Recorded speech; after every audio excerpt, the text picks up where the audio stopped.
सिद्धेभ्यः ॐ नमः सिद्धेभ्यः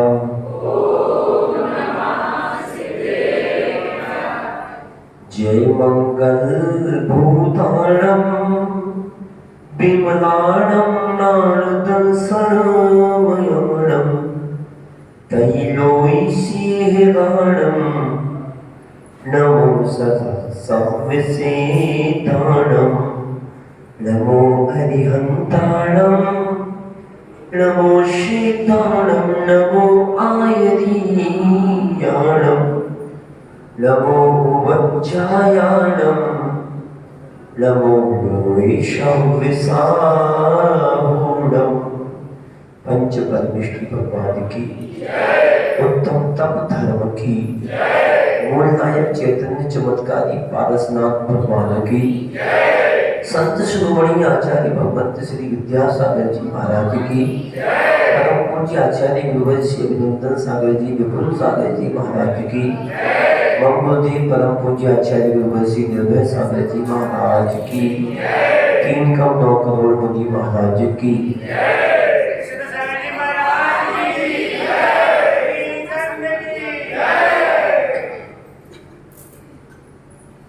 धीरे धीरे धीरे धीरे पूरा परिश्रम करेगा। आचार्य उमा स्वामी महाराज ने कहा है, दर्शन विशुद्धि विनय संपन्नता शील प्रति सुनति चारो भीक्ष ज्ञानोपयोग संवेगो शक्ति तस त्याग तपसी साधु समाधि वैयाव्रत करण मन हृदाचार्य बहुशुद्ध प्रवचन भक्ति आवश्यका परिहारिण मार्ग प्रभावना प्रवचन वत्सलत्व मिति तीर्थ करत्वश्य। 6वें अध्याय के 24वें नंबर का या 23वें नंबर का ये सूत्र है। उसमें उन्होंने कहा है कि 16 कारण भावनाओं को भाने से तीर्थंकर प्रकृति का बंध होता है। अब उसमें एक आता है शक्ति तस त्याग, शक्ति के अनुसार त्याग और शक्ति के अनुसार तप। जितना आपकी शक्ति है उस शक्ति को छुपाना नहीं, और अगर नहीं है तो जोर जबरदस्ती दिखाना नहीं। इसलिए विचार करना अपने जीवन में कि 16 कारण भावनाओं का पालन आज भी अगर आदमी आज भी पंचम काल में करे तो भी तीर्थंकर प्रकृति का बंध कर सकता है। अब बताओ, तुम शक्ति के अनुसार तप कर रहे हो, घर से पैदल आ रहे हो या हवाई जहाज या अपने विमान से आ रहे हो? थर्मामीटर लगा लो अपने अंदर। अपने यहाँ मंदिर में आकर के सामग्री अपने हाथ से बना रहे हो या रेडीमेड पुजारी बना करके दे रहा है? मंदिर में आकर के अभिषेक का पानी अपने हाथ से गर्म कर रहे हो या फोन कर दिया, हेलो पानी गर्म करके रखना, मैं आ रहा हूं? मंदिर में आकर के सामग्री अपने हाथ से बना रहे हो या रेडीमेड बनी बनाई पुजारी की हाथ की चढ़ा रहे हो? मंदिर में आकर के अपनी टेबल अपने हाथ से लगा रहे हो या कमलेश लगा रहा है? अपने हाथ से यहां आकर के चटाई बिछा रहे हो या कोई नौकर के भरोसे करा रहे हो? अपने हाथ से चौका लगा रहे हो या नौकर बनाने वाले बुला लिए और पड़गान करके तुमने आहार दे दिया? विचार करना, अगर अपने हाथ से काम कर रहे हो, अपने हाथ से पूजा कर रहे हो, अपने हाथ से स्वाध्याय कर रहे हो, अपने हाथ से जिलमाड़ी उठा रहे हो, अपने हाथ से भगवान का अभिषेक कर रहे हो, अपने हाथ से भगवान का प्रक्षालन कर रहे हो, अपने हाथ से सामग्री बना रहे हो, अपने हाथ से टेबल आदि लगा रहे हो, तो तुम तप कर रहे हो। नहीं तो भगवान कहते हैं महंगाई का जमाना है, भोगन में कुछ नहीं मिलता। क्या कहा? महंगाई का जमाना है, फ्री में कुछ भी नहीं मिलता। अगर नौकर से कराओगे तो नौकर को पुण्य मिलेगा, तुम करोगे तो तुम्हें पुण्य मिलेगा। इसलिए अपने हाथ से स्वस्यापि सर्वो दानम, आचार्य उमा स्वामी महाराज ने कहा है अपने हाथ से दान करना, अपने हाथ से भोजन बनाना, अपने हाथ से कार्य करना। क्योंकि ध्यान रखना, गृहस्थ की भावना गृहस्थ जैसी होती है, त्यागी की भावना त्यागी जैसी होती है, और नौकर की भावना नौकर जैसी होती है। ध्यान रखना, नौकर चाहेगा थोड़ा मेरे लिए बच जाए, नौकर चाहेगा मेरा भला हो जाए, लेकिन श्रावक चाहता है मेरा भला हो या ना हो, मेरे गुरु मेरे घर में आए हैं, इनका उपकार होना चाहिए, रत्न का पालन होना चाहिए। इसलिए ध्यान रखना, आचार्य कुंद स्वामी महाराज ने कहा है अपने हाथ से करोगे, अपने हाथ से दान दोगे, अपने हाथ से तप करोगे, अपने हाथ से मेहनत करोगे, घर से पैदल यहाँ पर आओगे, यहाँ से पैदल जाओगे, 12 बजे तक जब तक भोजन नहीं हुआ, चाहे बीपी डाउन हो जाए कोई बात नहीं, बीपी डाउन हो जाए कोई बात नहीं, लेकिन जब तक भगवान की भक्ति नहीं कर लूंगा तब तक पानी ग्रहण नहीं करूंगा। यही तो तप है, गृहस्थ के अनुसार यही तप है। मुनि का तप ये अलग है, तुम्हारा तप अलग है। एक देश तुम्हारा तप कहलाता है और मुनि का आजीवन तप कहलाता है। ध्यान रखना, मुनि में भी तप आचार्य परमेश्वरी के मूल गुण है, साधु के नहीं है। ध्यान रखना, साधु के उत्तर गुणों में आती है और आचार्य के मूल गुणों में आते हैं। ध्यान रखना, ये हम जो विधि देते हैं वो मुनि महाराज को देना कोई अनिवार्य नहीं है, कोई भी ग्रंथ में नहीं है कि मुनि महाराज विधि दे, क्योंकि आचार्य के मूल गुण है। आचार्य को विधि देना तो अनिवार्य है, लेकिन अगर साधु भी अगर लेता है तो अपने गुरु महाराज को पूछ करके लेगा कि आज मुझे ऐसी विधि देनी है, आप मुझे आज्ञा दीजिए। उनकी आज्ञा को पालन करके विधि है, क्योंकि ध्यान रखना आचार्य का मूल गुण है तप। मुनि महाराज के तप में क्यों 5 महाव्रत, 5 समिति, 5 इंद्रिय विजय, इसके बाद 6 आवश्यक और 7 शेष। मुनि के 28 मूल गुण कहीं पे भी नहीं है तप का वर्ण, वो तो बताओ। लेकिन गुरु आज्ञा का पालन करके जैसे मुनि महाराज तप का पालन करते हैं, ऐसे मुनि महाराज से आशीर्वाद प्राप्त करके श्रावक भी कहते हैं महाराज हम आज नीरस करेंगे, हम एक टाइम भोजन लेंगे, हम एकासन करेंगे, तो उनका भी एक देश तप कहलाता है और तब से कर्मों की निर्जरा हो जाती है। इस साधना करने का आया है, क्योंकि ध्यान रखना अपने से ऊंचे वाले की संगति करोगे तो ऊंचे बनोगे, और अपने से नीचे वाले की संगति करोगे तो तुम्हें नीचे गड्ढे में ले जाएगा। इसलिए विचार करो, भावना करो। मुनि महाराज एक बार खा करके रह करते हैं, तो आज उत्तम तप धर्म पर तुम विचार करो, क्या हम एक बार खा करके नहीं रह सकते? हम 2 बार खा करके नहीं रह सकते? इसी का नाम तो तप है। और ठास के खा रहे और धास के पूजा कर रहे। सुबह पूजा करने आए, 1 गिलास दूध, 1 गिलास ड्राई फ्रूट्स, 1 गिलास ठास के आ गए। इसका नाम तप नहीं है। ध्यान रखना, जब तक भगवान की पूजा ना हो जाए, गुरु की पूजा ना हो जाए, जिनवाणी का स्वाध्याय नहीं हो जाए, तब तक पानी भी ग्रहण नहीं करना। जिसकी शक्ति है वो तो उसका वही तप कहलाता है। और खा पी करके दूध रबड़ी मलाई खा पी करके आ जाए और यहाँ भगवान की भक्ति करे, उसका नाम तप नहीं कहलाता। घर से मंदिर तक पैदल आ रहे, बिना चप्पल के आ रहे, चप्पल का उपयोग नहीं कर रहे, अपने पैरों की खड़ाइयों को लेकर के नहीं आ रहे हो, नंगे पैर अगर आ रहे हो तो तब है। और गाड़ी में मारी किक, कितने सारे जीव मर गए, तुमने अपनी सुख सुविधाओं के लिए तुमने गाड़ी में बैठे करके आ गए। ध्यान रखना, सोने की गाड़ी, सोने की चप्पल और सोने की तंबाकू ना बनी है ना बनेगी। और अगर जब जिद चालू हो जाएगी सोने की गाड़ी चप्पल आदि, ध्यान रखना उस दिन से धर्म का समापन हो जाएगा, अपने आप धर्म समाप्ति की ओर चला जाएगा।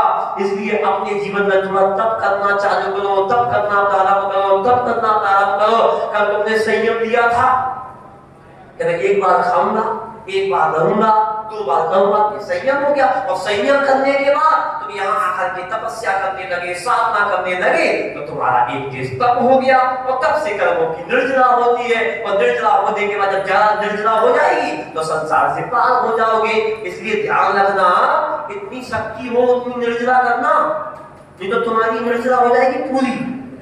और शक्ति नहीं है, छुपाना भी नहीं, तो तुम्हारी निर्जरा हो जाएगी। ध्यान रखना, शक्ति को छुपाना नहीं, शक्ति के अनुसार काम करना। तो ध्यान रखना, आचार्य कुंद स्वामी महाराज ने कहा है अपने हाथ से ही करना सारे काम। तुम सामग्री बनाओगे, उसमें देखोगे, जीव जंतुओं को देखोगे, इसी का नाम तो संयम है। कोई जीव तो नहीं है, कोई जंतु तो नहीं है, नौबत तो लाएगा, कटके की पूरी डालेगा, पानी खगा देगा और खगा देंगे, लो भैया लो भैया लो भैया लो भैया लो भैया देगा। तुम स्वाहा स्वाहा स्वाहा स्वाहा करोगे और उसका भी स्वाहा और तुम्हारा भी स्वाहा, तुम्हारी पूरी भक्ति स्वाहा हो जाएगी और उसके काम करने की क्रियाएं सब स्वाहा हो जाएंगी। इसलिए अपने जीवन में हमेशा आचार्य कुंद स्वामी अपने हाथ से कार्य करिए, अपने हाथ से सामग्री बनाइए, अपने हाथ से काम करिए। ये मंदिर में आए हो तब त्याग तपस्या करने आए हो, आराम फरमाने नहीं। नहीं कुर्सी ला, स्टूल ला, सामग्री बना, ये कर। अरे अपने हाथ से काम करोगे तो तुम्हें पुण्य मिलेगा। अगर नहीं करोगे तो ध्यान रखना, तो उस तप के प्रभाव से, उस दान के प्रभाव से तुम्हें ध्यान रखना, तुम्हें देवगति तो मिल जाएगी, लेकिन अपने हाथ से नहीं दिया तो ध्यान रखना तो उसका भोग नहीं कर पाओगे। उस दान के प्रभाव से अच्छा परिवार मिल जाएगा, अच्छा पुण्य मिल जाएगा, अच्छी संपत्ति मिल जाएगी, सब कुछ मिल जाएगा। तुमने पूर्ण भाव में दान किया, उस दान के प्रभाव से भोग की सामग्री तो मिल जाएगी, लेकिन भोग नहीं पाओगे। क्यों? क्योंकि नौकरों से कराया था, नौकरी भोगेंगे। अब तुम्हारे घर में बहुत सारी शक्कर है, डॉक्टर ने कहते डायबिटीज है, खाना नहीं, अब खा नहीं सकते। पानी का धन पानी में, नाक कटी बेईमानी में, आया मजा कहानी में। इसलिए ध्यान रखना, अब महाराज हमारे घर में सब कुछ है, सामने शक्कर है, नहीं खा सकती। क्यों? अगले भाव में अपने हाथ से दान नहीं दिया, नौकरों से दान दिलाया। अब नौकरी मौज करेंगे, नौकरी मौज करेंगे, नौकरी खाएंगे, अनार का जूस नौकर पिएंगे, अनार की चिकने तुम खाओगे क्योंकि तुमको डायबिटीज है। जामुन तो नौकर खाएंगे, जामुन की गुठली तुम खाओगे, आम खाएंगे नौकर, आम की गुठली खाओगे तुम। और ध्यान रखना, मीठा मीठा खाएगा नौकर और करेले का जूस पियोगे तुम। तो ध्यान रखना, अगले भाव में अपने हाथ से दान नहीं दिया। फोन कर दिया, हेलो हाँ बड़े महाराज जी आ जाए तो बता देना, मैं देने आ जाऊंगा। और छोटी आएंगे तो जयराम जी की हो गया ना। ध्यान रखना, अगर अपने हाथ से तुमने दान नहीं दिया, मंदिर में कोई आ गया आकर के भैया महाराज जी का बिहार चल रहा है, तुमने उठाया, ले 1000 भैया चौके में लगा देना, नौकर लगा तो दोगे। उस दान के प्रभाव से तुमको अच्छे कुल, अच्छी जाति, अच्छा धर्म, अच्छा सब कुछ मिल जाएगा। नमक तो खूब मिलेगा, लेकिन बीपी रहेगा 200-250, खा मत दियो, नहीं तो ट्रेन गया। अब बताओ नमक कौन खाएगा? नौकर। और रूखा सूखा कौन खाएगा? तुम खाओगे। क्यों? क्योंकि अपने भाव में, अगले भाव में तुमने अपने हाथ से दान नहीं दिया। घी तो खूब मिलेगा, 2 गाय, 4 गाय, घर की गाय, ड्रम भर के घी मिलेगा, लेकिन खा नहीं सकते क्योंकि 50-90% दलिया चोक। अगर ज्यादा खाया तो अटे खाएगा और खत्म। अब बताओ, अपने हाथ से दान किया होता तो घी खा सकते थे। अब नौकरों से दिलाया तो वो नौकर कहेगा मालकिन आज माँ बाप बनाए महाराज जी के चौके में, खा ले। नहीं बेटा तू ही खा ले, मेरी किस्मत में नहीं है। तो नौकर मौज उड़ाएगा और तुम देख देख करके जियोगे। इसलिए ध्यान रखना, अपने जीवन में अपने हाथ से दान कराना और भगवान की भक्ति, तप, साधना, दान अपने हाथ से करना। भार समझ के मत करना, आभार समझ के करना। मेरे घर में चलते फिरते मुनिराज आएंगे, ये सौभाग्य मुझे वापस नहीं करेगा। और मुनि महाराज मेरे घर में आए हैं, मेरे घर के सारे दोष खत्म हो गए हैं, मैं मुनि महाराज को दान दे रहा हूँ, तप कर रहा हूँ, सारे काम कर रहा हूँ, मेरा जीवन धन्य हो गया।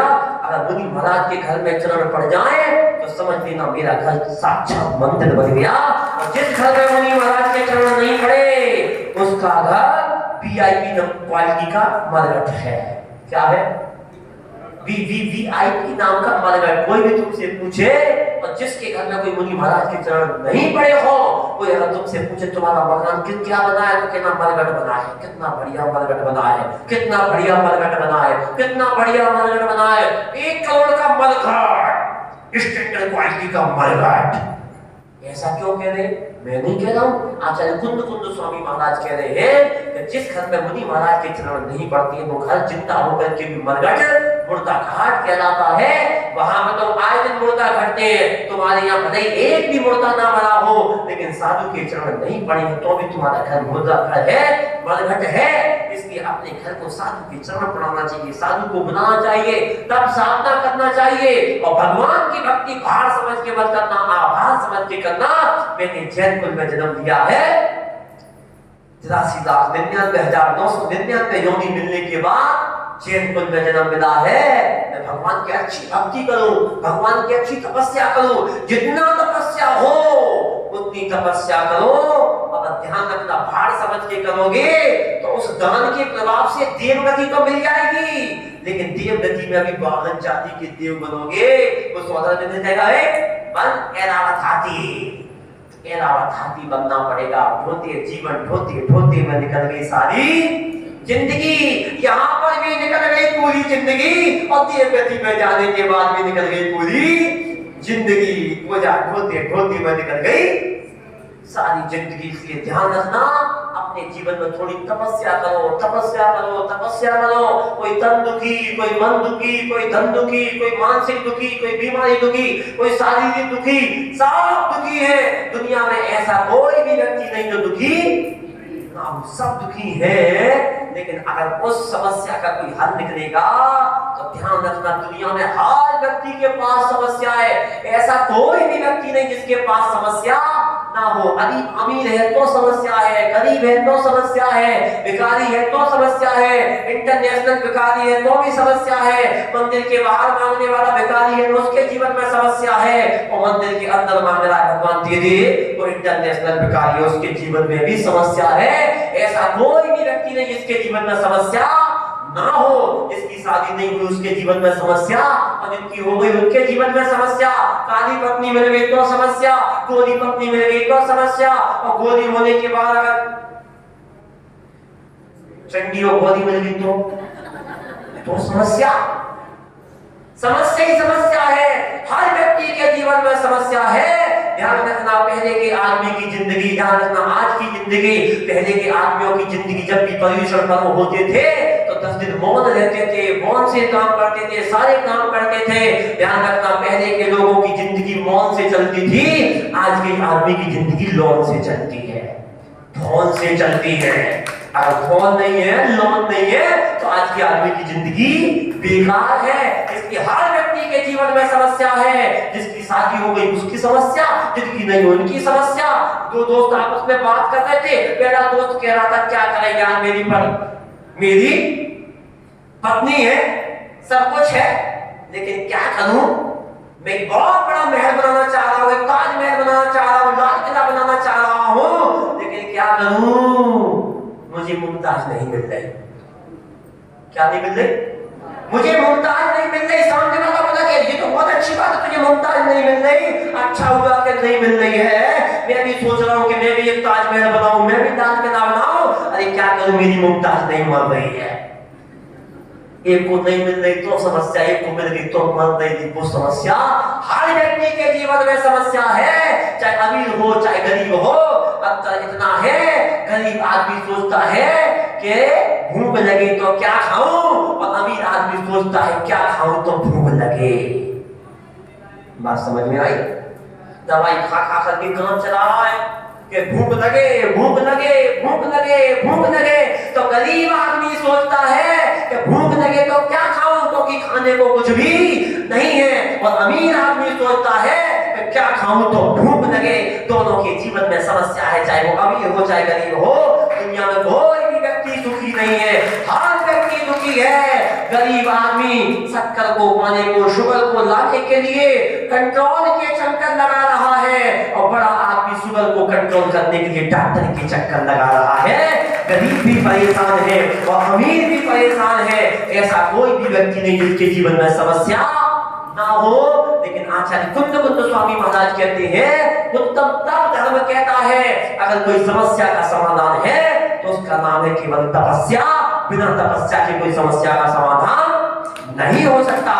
इसकी तपस्या करो, अपने जीवन में थोड़ा धर्म करो, थोड़ा दान करो, बड़ी पूजा करो, अपने जीवन में कुछ अच्छे काम कर लो, क्योंकि कितना भी इकट्ठा कर लो ऊपर ले जाने की कोई व्यवस्था नहीं है। खाली हाथ आए थे, खाली हाथ जाएंगे। जिंदगी एक किराए का घर है, एक ना एक दिन खाली करना पड़ेगा। मौत आएगी, मौत आएगी तेरे द्वारे, तुझको जाते ही जाना पड़ेगा। किराए का घर है, फिर भी कह रहे कितना अहंकार, मेरा घर, मेरा घर, मेरा घर। अच्छा भगवत कहते हैं कोई तेरा घर नहीं, कोई तेरा घर नहीं। ध्यान रखना जिंदगी भी किराए का है, छोटी सी जिंदगी में इतना मत इतरा, इतना मत इतरा, संभल संभल के चल, क्योंकि ध्यान रखना 4 दिन की चांदनी फिर अंधेरी रात। आने वाला समय जब मौत आएगी, ना डॉक्टर काम आएगा, ना तुम्हारा मकान काम आएगा, ना परिवार काम आएगा, ना बच्चे काम आएंगे। और ध्यान रखना उसका साक्षात उदाहरण देखना हो तो पूर्ण ने सबको सिखा दिया। लोग पैसे लेकर के खड़े रहे, आदमी दुनिया से चला गया, पैसा हाथ में रह गया, लेकिन आदमी बच नहीं पाया। इसलिए बढ़ते मणि मंत्र तंत्र नहीं होवे, मरते न बचावे कोई। तो ध्यान रखना जब डॉक्टर हाथ ऊपर कर देता है तो संत डॉक्टर बन के आते, अब मैं तेरा उपचार करूंगा, चल तू मेरी शरण में आ जा। और समाधि पूर्वक उसका मरण करा देता है तो उसकी आत्मा का कल्याण हो जाता है। जब दवा काम नहीं करती तब दुआ काम करती है, जब दवा भी काम ना करे तो दुआ भी काम ना करे तो स्वयं दुआ काम करती है, आत्मा की अनुभूति काम करती है, साधु का आशीर्वाद काम करता है। इसलिए ध्यान रखना सबसे बड़ा वैद्य अगर कोई होता है तो साधु होता है। पर्युषण पर्व में आया है, परहेज कर लो, परहेज कर लो, त्याग कर लो। डॉक्टर के पास तो हंस के कर देते हो, बोलो डॉक्टर के पास जाओगे, डॉक्टर इंजेक्शन लगाएगा, बोतल चढ़ाएगा, पैसा मांगेगा, बड़े हंस करके जाओगे, डॉक्टर साहब तुम ही भगवान हो मेरे, तुम्हें जो चाहिए सुन ले लो, अब मैं तुम्हारा इलाज कर रहा हूँ, तुम्हारी जन्म जरा मृत्यु को मिटा रहा हूँ, तुमको क्या कहते हैं जिनवाड़ी की बोतल चढ़ा रहा हूँ, ज्ञान की तुम्हें दवाई खिला रहा हूँ, और तुमसे परहेज मांग रहा हूँ कि कसाई को छोड़ दो, पाप को छोड़ दो, इतना परहेज कर लो, तुम्हारी आत्मा परमात्मा बन जाएगी, तुम्हारी आत्मा का कल्याण हो जाएगा। डॉक्टर के पास तो हंस के ले आते हो और मेरे पास तो ऐसे आते हो जैसे कि तुमने 2-5 दिन से उपवास कर लिए हो। इसलिए ध्यान रखना, ये त्याग धर्म हमसे कहता, धर्म कह रहा है कि अपने जीवन में अच्छे कार्य करिए, अपने जीवन को महान बनाइए। सम्यक दर्शन, सम्यक ज्ञान, सम्यक चारित्र की एकता का नाम मोक्ष मार्ग है। मोक्ष नहीं है जैसे हलवा बनता है, कैसे बनता है, बेसन, शक्कर और घी, इसी से बनता है ना। अब भैया मैं तो नहीं बताना पड़ा, आदमी मगर का लड्डू कैसे बनता है, इन 3 चीज से बनता है ना। बोलने से मौत है क्या, खा मत लियो, दस्त लग जाएंगे, दस्त। ध्यान रखना जब तक बेसन, घी, शक्कर जब तक तपेगा नहीं तब तक लड्डू नहीं बनेगा। ऐसे ही सम्यक दर्शन, सम्यक ज्ञान, सम्यक चारित्र से मोक्ष का मार्ग तो मिलता है, लेकिन जब तक तपोगे नहीं तब तक मोक्ष नहीं मिलेगा। इसलिए आज इस धर्म में मैं आपसे कहूंगा, तपो तपो तपो। फल जितना तपेगा उतना मीठा होता है, दूध जितना गर्म हो उतना आनंद देता है। इसलिए अपने जीवन में तपना सीखो। बिना तपस्या के कोई समस्या का हल ना हुआ है ना होगा। इसलिए अगर समस्या का कोई हल करना हो तो मेरी समझ में तो आ गया कि हर समस्या का हल तपस्या में तो साधु बन गया। अगर तुम्हारी अकल में आ गई हो तो थोड़ा थोड़ा तप करना प्रारंभ कर देना। अपने जीवन में जितना शक्ति है, जितना तप है, उतना त्याग करिए, इच्छाओं का निरोध करिए, क्योंकि इच्छाओं का निरोध करना तप कहलाता है। आप सबके जीवन में तप आए, आप सबके जीवन में अच्छे कार्य हो, आप सबका जीवन बहुत अच्छा बने और आप भी अपने जीवन में तब सूरज के समान तपना सीखे, सूरज के समान बनना सीखे, सूरज के समान प्रकाशमान बने। और जब तक तपोगे नहीं तब तक ना प्रकाशमान बनोगे ना तुम्हारा जीवन तपेगा। इसलिए आप अपने जीवन में आज उत्तम तप धर्म पे आप सब लोगों को बड़े आशीर्वाद के साथ यही करूंगा कि अपने जीवन में थोड़ा बहुत तपना सीखो।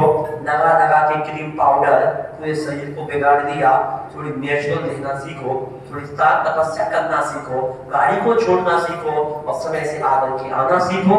वही सबसे बड़ी तप साधना है। बोलिए आचार्य भगवान श्री निर्भय सागर जी महाराज की।